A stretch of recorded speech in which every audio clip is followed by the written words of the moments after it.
Jamii yetu wanajua mambo ya umisi, mambo ya fashion, mambo ya uhuni. Yeah, for sure. Na tunajua kwenye hilo. Ila akijiamini na akapenda kitu anachofanya, ndio yeye atakuja kutokea kuiaminisha jamii kwamba hicho kitu ni kitu kinatuletea manufaa mbele. Yo, mtazamaji wa Student Connect. Bwana, leo hapa katika chuo cha maji nimekutana na msichana mrembo kabisa huyu. Kama unakumbuka, huyu ndiye Miss Wiso 2025 kwa 2026. Mambo vipi Miss Wiso? Safi. Kwa mtu ambaye kwa mara ya kwanza kabisa sasa hivi anakuona. Of course, unaitwa nani? Naitwa Benita Baltazari. Nani? Benita Baltazari.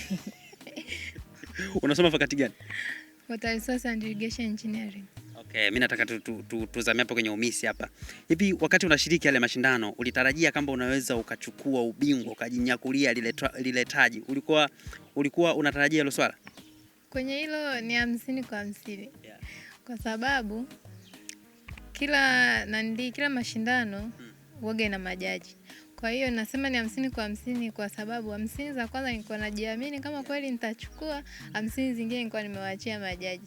Wewe unahisi kwa nini uchukue wewe na wale wengine wakose? Kwenye umisi tunaangalia vitu vingi. Sana kwenye catwalk, sana pia vitu vingine tu ni vya nyongeza, ila cha msingi ni catwalk. Kwa hiyo kwenye hilo nahisi ndo niliwazidi wengine. Sasa kwa mwanafunzi ambaye kwa sasa hivi yupo mwaka wa kwanza au pengine yupo form 6 kidato chochote, anahitaji mwisho wa siku awe Miss, achukue taji la umisi siku moja, unahisi vitu gani ambavyo vifanya ili mwisho wa siku achukue taji la umisi? Cha kwanza anatakiwa apende. Yaani aupende umisi kutoka moyoni. Kwa sababu asipopenda hata akija kushauriwa afanye hicho kitu hawezi. Kwa sababu kwenye jamii yetu wanajua mambo ya umisi, mambo ya fashion, mambo ya uhuni. Na tunajua kwenye hilo. Ila akijiamini na akapenda kitu anachofanya, ndio yeye atakuja kutokea kuiaminisha jamii kwamba hicho kitu ni kitu kinatuletea manufaa mbele. Yaani ni mojawapo ya ajira kwenye jamii yetu. Kwa hiyo sio kitu cha uhuni. Kwa sababu mbeleni akija kufanikiwa kwenye mambo ya umisi, atapata hela nyingi, atajiendeleza kimaisha na mwisho jamii itakuja kupata akili kwamba kumbe huu umisi bana ni kitu cha muhimu kwenye jamii.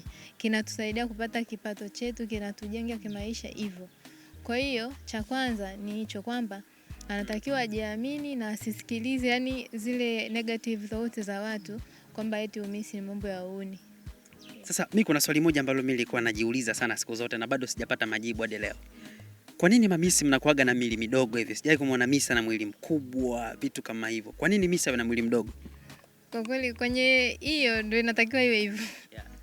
Kwenye umisi lazima watu tuwe ni slim body. Yeah. Lakini kuna umisi na umodo. Hapo ndo tunakuja kutofautiana. Kwamba modo ni mtu yeyote, lakini Miss lazima uwe slim body. Kwa sasa kwa dada yangu ambaye ana ndoto kubwa sana kuwa Miss, lakini kwa bahati mbaya na mwili mkubwa ameingia cha kike. Nitamshauri afanye mazoezi apungue. Okay, fine. Mimi nataka uniambie kwa wewe kwenye umisi una ndoto gani kubwa kwenye umisi? Mwisho wa siku ndoto zako, uchukue taji gani kubwa? Cha kwanza nitaanza tu na Miss Grand Tanzania. Afu ndo nitaenda huko mbele. Na utachukua? Alhamdulillah. Kwako ili Miss awe mkali, unaposema kwamba huyu Miss inabidi awe na sifa gani? Cha kwanza ni hicho kwamba ajiamini. Apende kitu ambacho anakifanya. Yaani aupende umisi kutoka rohoni. Najua tu ukishapenda kitu lazima utakifanya kwa moyo wako wote. Na utafanikiwa. Nani ambaye anakuinspire au tunaweza tukasema ni role model wako kwenye swala la umisi? Anaitwa Beatrice. Beatrice. Ni nani? Miss Grand Tanzania. Jambo jema sana. Sasa Miss, nimekusoma vizuri sana. Sasa mimi nataka sasa hivi turudi kwenye upande wa kitaaluma. Kwa of course sasa hivi tunajiandaa na UE.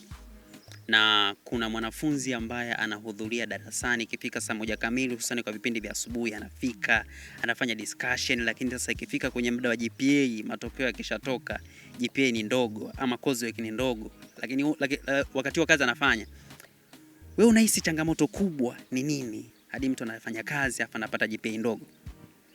Mimi naweza nikasema ni mtu hajaweka yani ule utayari au serious.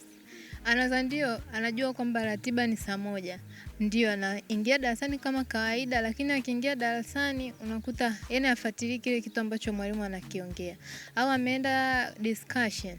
Amekuta wenzake amediscuss masaa mawili, baadaye anachukua simu. Tumemwona kwenye discussion, ameongea masaa mawili, mengine hajashiriki. Bahati mbaya kwenye kile ambacho hajashiriki ndo kinatoka kwenye mtihani, afu hakukicapture. Kwa hiyo hicho kitu nahisi ndio kinasababisha watu tunaowaona kwamba wanashiriki sana kwenye mambo ya elimu baadaye wanakuja kufeli, tunabaki tunashangaa ni kwenye hilo kwamba hawajaweka tayari, yani userious kwenye masomo. Okay, sasa mimi nataka utoe somo moja kubwa sana kwa mtazamaji ambaye kwa sasa anakutazama. Somo lolote lile kuhusiana na umisi, maisha ya chuo, taaluma, vyovyote vile. Wewe ni mtu mkubwa misi.